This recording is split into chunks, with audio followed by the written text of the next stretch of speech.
Hello everyone, welcome to break time classes.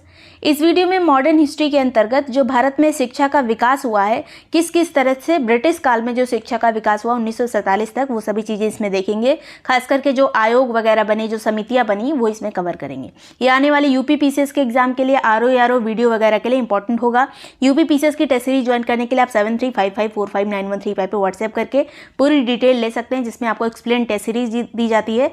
साथ में जितने भी हैंड रिटन नोट्स वगैरह हैं वो सब आपको उसी में मिल जाएंगे। इसके अलावा क्विजेस वगैरह सब आपको उसमें प्रोवाइड कर दिए जाएंगे।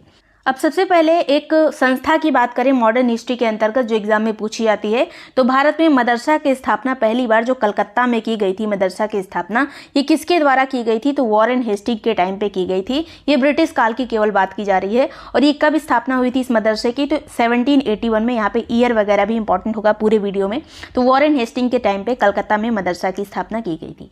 भारत में एशियाटिक सोसाइटी की स्थापना कब हुई थी? काफ़ी इंपॉर्टेंट संस्था है, अक्सर एग्जाम में पूछी जाती है। तो 1784 में इसकी स्थापना हुई थी। विलियम जोन्स ने इसकी स्थापना की थी कलकत्ता में 1784 में। लेकिन इस टाइम पे गवर्नर अगर पूछ लिया जाए कौन था, तो वॉरेन हेस्टिंग ही उस टाइम पे गवर्नर था। 1784 में स्थापना की थी विलियम जोन्स ने। और ये जो एशियाटिक सोसाइटी थी, इसका बहुत इंपॉर्टेंट रोल ये था कि जो हमारे संस्कृत वाले ग्रंथ होते थे, अंग्रेजी में उसको कन्वर्ट किया जा रहा था, ट्रांसलेट करने का काम था एशियाटिक सोसाइटी का। तो इसके अंतर्गत कई सारे ऐसे व्यक्ति थे जिसने हमारे ग्रंथों को कन्वर्ट किया, इंग्लिश में अनुवाद किया उसका। तो सबसे पहले यहाँ पे नाम पूछ लिए जाते हैं। तो भगवत गीता को जिस अंग्रेजी में ट्रांसलेट किया, भगवत गीता को, उनका नाम है विल्किंस। और ये 1784 में पहला ये ट्रांसलेशन किया गया था, जब ये एशियाटिक सोसाइटी की स्थापना हुई थी। उसी टाइम पे भगवत गीता का संस्कृत से अंग्रेजी में अनुवाद किया गया। फिर जो सेकंड आता है हितोपदेश। हितोपदेश का भी अनुवाद यहाँ पर विल्किंस ने ही किया था। ये 1787 में किया था, 1787 में किया था। उसके बाद दो ये ग्रंथ हैं जो काफी इंपॉर्टेंट है। पहला यहाँ पर अभिज्ञान शाकुंतलम, जो कि कालिदास ने लिखा था संस्कृत में। इसका अंग्रेजी अनुवाद विलियम जोन्स ने किया था, जो कि एशियाटिक सोसाइटी के संस्थापक थे। और ये अनुवाद का ईयर काफी पूछा जाता है। 1789 में ये स्थापना, ये अनुवाद इन्होंने किया था विलियम जोन्स ने अभिज्ञान शाकुंतलम का। नेक्स्ट बात करेंगे गीत गोविंद की, जो कि संस्कृत में है। गीत गोविंद का अंग्रेजी में ट्रांसलेशन किसने किया? तो विलियम जोन्स ने ही किया था 1792 में। उसके बाद 1792 में इनकी मृत्यु हो जाती है विलियम जोन्स की। बाद में मनुस्मृति वगैरह का भी अनुवाद किया गया था इसी एशियाटिक सोसाइटी के द्वारा। नेक्स्ट बात करते हैं बनारस में संस्कृत कॉलेज की स्थापना कब की गई थी? तो 1792 में की गई थी। संस्कृत कॉलेज की स्थापना बनारस में किसने की थी? जोनाथन डंकन ने ये स्थापना की थी। काफ़ी इंपॉर्टेंट ये नाम है, जोनाथन डंकन। इन्होंने संस्कृत कॉलेज की स्थापना 1792 में की। नेक्स्ट है यहाँ पर अंग्रेजी सिखाने का विचार सबसे पहले किसके दिमाग में आया था कि पूरे इंडिया में जो है एक स्कूल का एक जाल बिछना चाहिए जिसमें लोगों को अंग्रेजी सिखाई जाए। तो ये विचार सबसे पहले चार्ल्स ग्रांट के दिमाग में आया था। इसीलिए इनको जो है भारत में आधुनिक शिक्षा का जन्मदाता भी कहा जाता है। भारत में आधुनिक शिक्षा का जन्मदाता कहीं कहीं पे चार्ल्स ग्रांट लिखा होता है। वैसे अंग्रेजी शिक्षा की बात करें तो आगे आएगा भी मैकाले, उन्होंने दिया था ये अंग्रेजी शिक्षा वाला कॉन्सेप्ट। लेकिन अगर आधुनिक शिक्षा आता है तो चार्ल्स ग्रांट जन्मदाता कहे जाते हैं। नेक्स्ट बात करेंगे फोर्ट विलियम कॉलेज। इसकी स्थापना सन 1800 में लॉर्ड वेलेजली के द्वारा की गई थी। इस कॉलेज में वो पढ़ाइयाँ होती थी जो अधिकारी बनाने के लिए होती थी पढ़ाइयाँ, जैसे आईसीएस की जो पढ़ाई होती थी वो इस कॉलेज के माध्यम से दी जाती थी, उसकी शिक्षा फोर्ट विलियम कॉलेज के माध्यम से। लेकिन ये ज़्यादा टाइम तक ये कॉलेज नहीं चला था। सन 1800 में बना था, किसी कारणवश ये 1802 में बंद भी हो गया था। नेक्स्ट बात करते हैं यहाँ पर सर्वप्रथम शिक्षा के विकास के लिए 1 लाख रुपए का आवंटन कब किया गया था? भारत में शिक्षा के विकास के लिए 1 लाख रुपए कब आए थे? तो ये 1813 का जो चार्टर एक्ट था उसके द्वारा पहली बार 1 लाख रुपए दिए गए थे कि भारत में शिक्षा का विकास करिए। तो ये 1813 के चार्टर में दिया हुआ था। इसके अलावा 1813 के ही चार्टर में पहली बार जो ईसाई मिशनरियां आती थी ब्रिटेन से या फिर यूरोप से, ईसाई मिशनरियों का भारत में प्रवेश होने लगा था 1813 के चार्टर के माध्यम से। नेक्स्ट बात करते हैं अंग्रेजी शिक्षा का जन्मदाता किसे कहा जाता है भारत में? तो मैकाले को कहा जाता है, लॉर्ड मैकाले को यहाँ पर कहा जाता है। और इन्हीं का आया था मैकाले मिनट्स, जो कि 1835 में आया था। ये 1835 है, 1935 नहीं है। तो ये 1835 में जो है ये आया था मैकाले मिनट्स। और ये 1833 के चार्टर एक्ट के थ्रू आया था। ये चार्टर आया था 1833 में और ये जो मैकाले मिनट्स आया था वो 1835 में आया था, याद रखिएगा ये। नेक्स्ट बात करते हैं इन्हीं के द्वारा, मैकाले के द्वारा एक थ्योरी दी गई थी जिसका नाम है डाउनवर्ड फिल्ट्रेशन थ्योरी। इन्होंने कहा था, इसको कहते हैं हिंदी में अधोमुखी निषेधन का सिद्धांत। और ये जो नीति है लागू किसके टाइम पे हुई थी? तो ऑकलैंड के टाइम पे, लॉर्ड ऑकलैंड के टाइम पे इसको लागू किया गया था। एक सरकारी नीति के माध्यम से। ये सरकारी नीति बन गई थी डाउनवर्ड फिल्ट्रेशन थ्योरी, जिसमें जो सबसे उच्च वर्ग के लोग रहते थे, जो पढ़े लिखे लोग रहते थे, जो अमीर लोग रहते थे, उनको जो है शिक्षा दी जाती थी। पढ़े लिखे क्या, जो अमीर वर्ग से आते थे उनको शिक्षा दी जाती थी और कहा जाता था उन्हीं के माध्यम से जो छन छन के रिस के जो शिक्षा है वो निचला जो तबका होगा उसके पास भी पहुंच जाएगी। तो ये थी डाउनवर्ड फिल्ट्रेशन थ्योरी, अधोमुखी निषेधन का सिद्धांत। नेक्स्ट बात करते हैं, एक स्थापना हुई थी एक कॉलेज की जिसका नाम है बिशप कॉलेज। ये बिशप कॉलेज की स्थापना कलकत्ता में की गई थी डेविड हेयर के द्वारा और ये 1820 में इसकी स्थापना की गई थी। कई बार पूछ लिया जाता है बिशप कॉलेज का, आप मैचिंग वगैरह में आ जाता है, तो इसकी स्थापना 1820 में डेविड हेयर के द्वारा की गई थी। नेक्स्ट आता है यहाँ पर हिंदू कॉलेज, जिसका नाम बाद में बदल के प्रेसिडेंसी कॉलेज रख दिया गया था। तो हिंदू कॉलेज की स्थापना कलकत्ता में कब की गई थी? तो ये 1815 में हिंदू कॉलेज की स्थापना की गई थी राजा राम मोहन राय, डेविड हेयर और हाइड ईस्ट के द्वारा। हाइड ईस्ट, डेविड हेयर और राजा राम मोहन राय के प्रयासों से हिंदू कॉलेज की स्थापना कलकत्ता में की गई थी 1815 में। अब आते हैं कुछ प्रमुख आयोग जिनके द्वारा शिक्षा में नई नई चीजें, नए नए परिवर्तन किए गए, भारत में शिक्षा का विकास किया गया। तो यहाँ पे पहला है चार्ल्स वुड डिस्पैच। इसको भारत में शिक्षा का मैग्ना कार्टा भी कहा जाता है। मैग्ना कार्टा की एक अलग कहानी है, जो बड़ी चीजें हो जाती हैं उसको मैग्ना कार्टा बोल दिया जाता है। तो चार्ल्स वुड डिस्पैच जो है ये एक तरह की समिति थी। ये कब बनी थी? तो ये 1854 में बनी थी। इस टाइम पे गवर्नर कौन था? तो लॉर्ड डलहौजी उस टाइम पे गवर्नर था 1854 में। ये एक तरह की समिति बनी थी, ये 1854 की समिति थी। ये बनी किसके थ्रू बनी थी ये? तो 1853 का जो चार्टर आया था उसी के तहत ये समिति बनी थी। 1853 के चार्टर के तहत ये एक साल बाद बनी थी 1854 में। इसके अध्यक्ष थे सर चार्ल्स वुड, इन्हीं के नाम पे इसका नाम रखा गया था। इसमें टोटल 100 अनुच्छेद थे, 100 आर्टिकल्स टोटल दिए गए थे इस डिस्पैच में। और इसमें किस किस चीज पर फोकस किया गया था चार्ल्स वुड डिस्पैच में? तो पाश्चात्य शिक्षा, पाश्चात्य कला, पाश्चात्य जो दर्शन या फिर साहित्य होते थे उनका जो विकास करने की बात, भारत में उनका प्रचार प्रसार करने की बात इसमें की गई थी। इसके अलावा इसमें उच्च शिक्षा का माध्यम क्या रखा गया था? तो अंग्रेजी में उच्च शिक्षा दी जाएगी, ऐसा इसमें बात कही गई थी। इसके अलावा देसी शिक्षा का, देसी भाषा का भी प्रचार प्रसार किया जाए, लेकिन जो उच्च शिक्षा है वो केवल अंग्रेजी भाषा में होगी। इसके अलावा माध्यमिक और उच्च शिक्षा दोनों पर इसमें बल दिया गया था। स्त्री शिक्षा के प्रोत्साहन की इसमें बात की गई थी। इसके अलावा ये सबसे इंपॉर्टेंट पॉइंट है कि कलकत्ता का विश्वविद्यालय, बंबई का विश्वविद्यालय और मद्रास का विश्वविद्यालय इसी वुड डिस्पैच के माध्यम से बना था। ये किसकी तर्ज पर बना था? तो जो लंदन में विश्वविद्यालय है उसी की तर्ज पर 3 विश्वविद्यालय भारत में बने। और ये कब बने थे? 1857 में। जब ये चार्ल्स डिस्पैच आया था, ये आया था 1854 में, लेकिन जो ये बने थे विश्वविद्यालय ये 1857 में जाके बन पाए थे। लंदन विश्वविद्यालय की तर्ज पर 3 विश्वविद्यालय भारत में बने 1857 में। नेक्स्ट बात करते हैं हंटर आयोग की, और इस टाइम पे गवर्नर कौन था? तो लॉर्ड रिपन था। ये बना था हंटर आयोग 1882-83 के बीच में। इसमें जो सबसे ज़्यादा फोकस किया गया था वो प्राथमिक शिक्षा पर किया गया था। पूछा जाता है सीधे सीधे हंटर आयोग के बारे में अगर स्टेटमेंट आ जाए कि इसमें सबसे ज़्यादा फोकस किस पर था, तो प्राथमिक शिक्षा पर सबसे ज़्यादा फोकस था। इसके अलावा माध्यमिक पर भी ध्यान दिया गया था, लेकिन ज़्यादा फोकस प्राथमिक शिक्षा पर था। इसके अलावा इसमें निजी क्षेत्रों को भी प्रोत्साहन दिया गया था हंटर आयोग के माध्यम से, कि अगर कोई निजी क्षेत्र जो है शिक्षा के प्रोत्साहन के लिए कुछ करना चाहे तो वो कर सकता था। यहाँ पे 2 प्रमुख विश्वविद्यालय बने थे। पहला है पंजाब विश्वविद्यालय जो कि 1882 में बना था हंटर आयोग के तहत। दूसरा है यहाँ पर इलाहाबाद विश्वविद्यालय जो कि 1887 में बना था, 1887 में।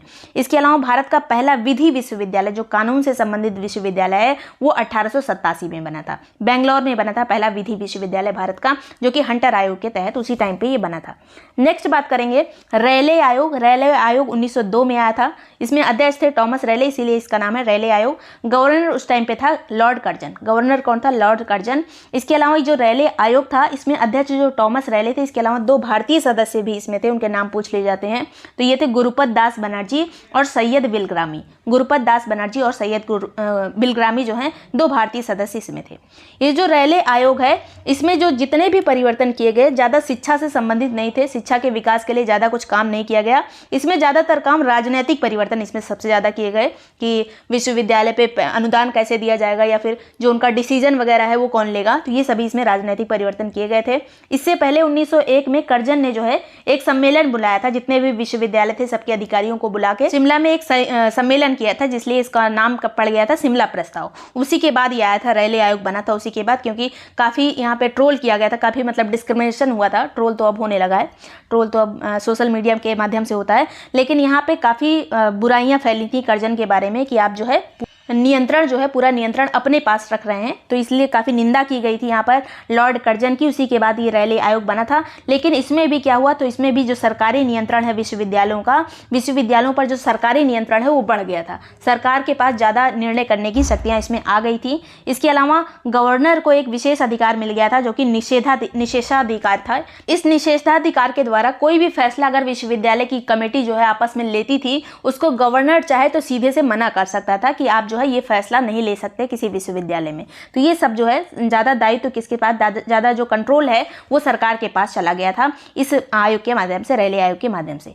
नेक्स्ट बात करेंगे सैडलर आयोग। ये बना था 1917 में और इस टाइम पे गवर्नर कौन था, तो लॉर्ड चेम्सफोर्ड इस टाइम पे गवर्नर था। 1917 की बात है ये। अध्यक्ष कौन था इसका, तो डॉक्टर एम सैडलर। जितने भी आयोग बने हैं उनके अध्यक्ष के नाम पर ही उनके नाम रख दिए जाते हैं, तो एम सैडलर ये आयोग था, इन्हीं के नाम पे रखा गया था। इसके अलावा 2 भारतीय सदस्य इसमें कौन थे, तो आशुतोष मुखर्जी और जियाउद्दीन अहमद। आशुतोष मुखर्जी और जियाउद्दीन अहमद जो है सैडलर आयोग के भारतीय सदस्य थे।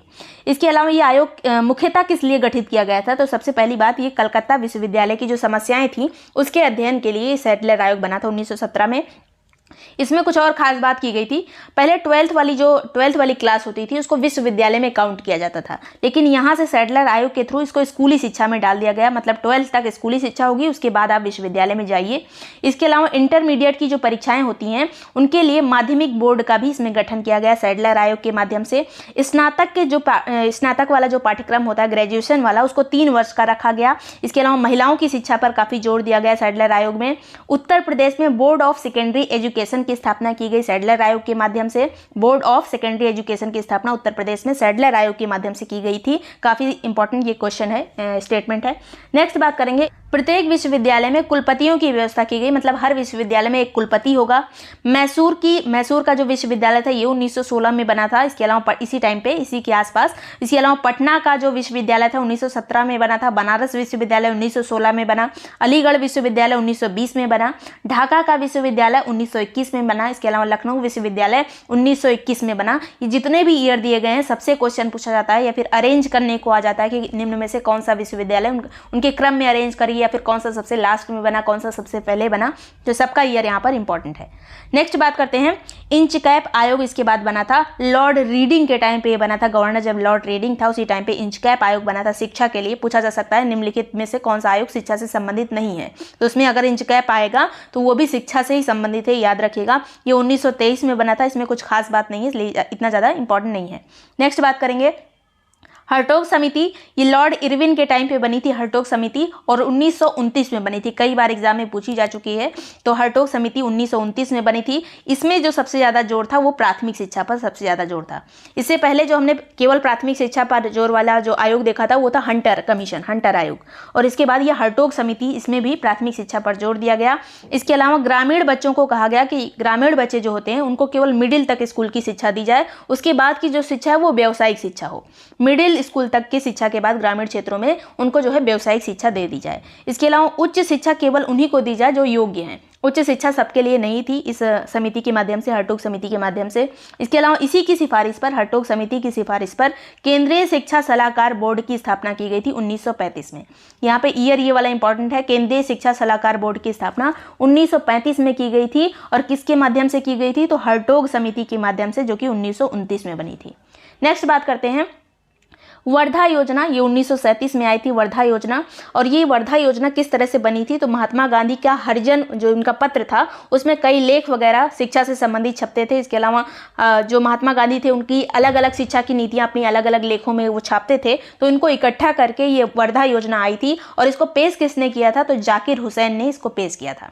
ये योजना थी महात्मा गांधी की, पेश किया था जाकिर हुसैन ने। और इसमें क्या क्या कहा गया था, तो 7 से 14 वर्ष के बच्चों को निःशुल्क और अनिवार्य शिक्षा की बात गांधी जी ने कही थी वर्धा योजना के तहत। इसके अलावा यहाँ पे माध्यम, जो शिक्षा का माध्यम होगा वो केवल मातृभाषा में दी जाएगी शिक्षा। शिक्षा का माध्यम अंग्रेजी वगैरह में नहीं होगा, मातृभाषा में शिक्षा दी जाएगी वर्धा योजना के हिसाब से। इसके अलावा जिसकी रुचि जिस व्यवसाय में होगी उसको उसी की शिक्षा दी जाएगी। रुचि के अनुरूप व्यावसायिक शिक्षा का भी इसमें प्रावधान उन्होंने किया था वर्धा योजना में, लेकिन ये लागू नहीं हो पाई। उसके बाद द्वितीय विश्व युद्ध आ गया था, इसलिए ये लागू नहीं हो पाई थी किसी भी तरह से। अंग्रेज लागू भी नहीं करना चाहते थे। वैसे वर्धा योजना जो है गांधी जी की थी, 1937 में आई थी। नेक्स्ट बात करेंगे सार्जेंट आयोग। ये लॉर्ड वेवेल के टाइम पे आया था। लॉर्ड वेवेल जब गवर्नर था 1944 में आई थी सार्जेंट योजना। यहाँ पे अध्यक्ष कौन था, तो जॉन सार्जेंट जो है इसके अध्यक्ष थे। इसमें जो बात कही गई थी 6 से 11 वर्ष निःशुल्क और अनिवार्य शिक्षा, गांधी जी की एक बात इसमें मानी गई थी। उन्होंने 7 से 14 कहा था, लेकिन यहाँ पर 6 से 11 साल के बच्चों को निःशुल्क और अनिवार्य शिक्षा देने की बात की गई थी सार्जेंट आयोग के तहत। इसके अलावा उच्चतर माध्यमिक विद्यालय में व्यावसायिक शिक्षा की भी इसमें बात की गई। ये जो सार्जेंट योजना के आधार पर शिक्षा थी ये 1947 तक चली, जब तक कि हमारा देश आज़ाद नहीं हो गया। उसके बाद हमने कई सारी समितियां, कई सारे आयोग गठित किए थे आज़ादी के बाद में। उनमें से देख लेते हैं। राधा कृष्णन आयोग गठित किया गया था 1948-49 में, हमारी आज़ादी के तुरंत बाद, जो कि विश्वविद्यालय शिक्षा आयोग इसको भी कहा जाता है। ये भी इसका नाम है विश्वविद्यालय शिक्षा आयोग। राधा कृष्णन आयोग, यहाँ पे राधा कृष्णन जो है इसके अध्यक्ष थे, इसीलिए इसका नाम राधा कृष्णन आयोग है। नेक्स्ट यहाँ पे कोठारी शिक्षा आयोग बना था आज़ादी के बाद ही, जो कि 1964 से 66 के बीच में बना था। 64 में ही बना था, 66 में रिपोर्ट सौंपी थी इसने। उसके बाद जो हमारी पहली शिक्षा नीति आई थी, राष्ट्रीय शिक्षा नीति, वो आई थी 1968 में। 1968 में पहली शिक्षा नीति आई। फिर नई शिक्षा नीति आई, यहाँ पे एक नवीन शिक्षा नीति के नाम से आई, जो कि 1986 में आई थी, राजीव गांधी के द्वारा ये लाई गई थी। फिर हमारी जो रिसेंट में आई है राष्ट्रीय शिक्षा नीति, जो कि 2020 की है। 2020 की हमारी नई शिक्षा नीति अभी बन गई है, राष्ट्रीय शिक्षा नीति, जिसके अध्यक्ष कौन है, तो के कस्तूरी रंगन है नई शिक्षा नीति के अध्यक्ष। तो ये सभी चीज़ें इंपॉर्टेंट थी। वीडियो पसंद आया हो तो लाइक और सब्सक्राइब कर लीजिएगा। यूपीपीसीएस आरओ या फिर वीडियो का ग्रुप ज्वाइन करने के लिए आप 7355459135 पे व्हाट्सएप करके पूरी डिटेल ले सकते हैं। Thank you so much watching break time classes.